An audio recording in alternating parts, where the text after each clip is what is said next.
Alors, être propriétaire bailleur en France aujourd'hui, c'est devenu un sacré défi, on ne va pas se mentir. Entre les nouvelles lois qui tombent, les risques financiers qui grimpent en flèche, eh bien, les règles du jeu sont en train de changer, radicalement. On va donc décortiquer ensemble ce qui se trame et pourquoi on est vraiment à un moment décisif. Regardez cette chronologie. On pourrait dire que c'est la météo d'une tempête parfaite qui s'annonce. Tout part de 2022, avec un taux d'impayé qui nous sert de référence, et là, premier coup de tonnerre, en 2025, l'interdiction de louer les logements les plus énergivores, les fameux classés G. Mais ça ne s'arrête pas là, la pression continue de monter, avec les logements de classe F dans le viseur pour 2028, c'est vraiment cette accumulation qui crée un contexte, disons, sous haute tension. On est donc clairement à un tournant. Deux grands types de risques sont en train de se conjuguer et de changer complètement la donne pour les propriétaires. Allez, on va les analyser un par un, en commençant par le plus urgent. La première grande menace, en fait, elle a un double visage.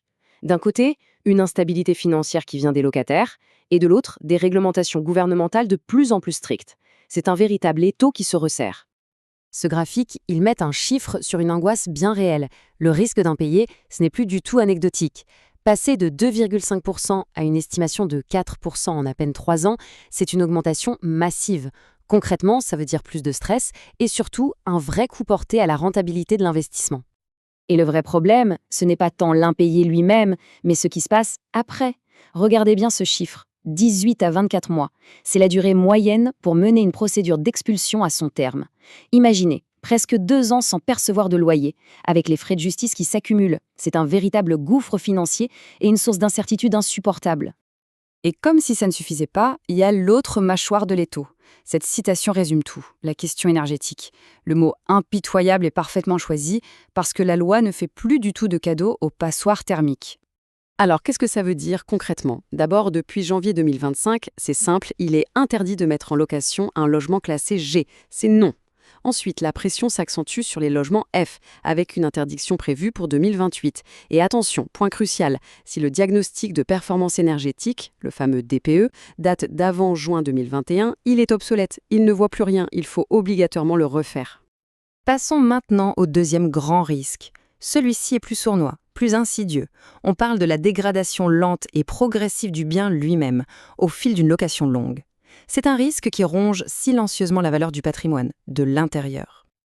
Là, on touche à un point de friction majeur. Sur le papier, la loi est claire. Il y a la vétusté, c'est l'usure normale liée au temps qui passe, une peinture qui ternit par exemple, ça c'est pour le propriétaire. Et puis il y a les dégradations, comme un trou dans un mur causé par le locataire.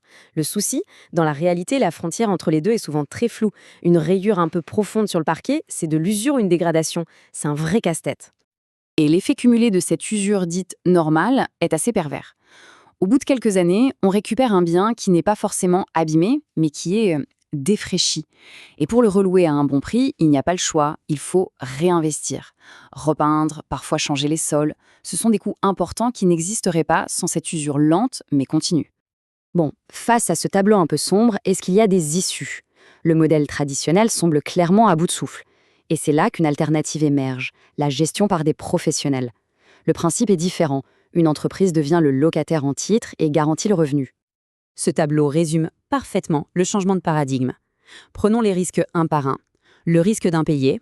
Dans le modèle classique, on l'a vu, c'est une longue galère.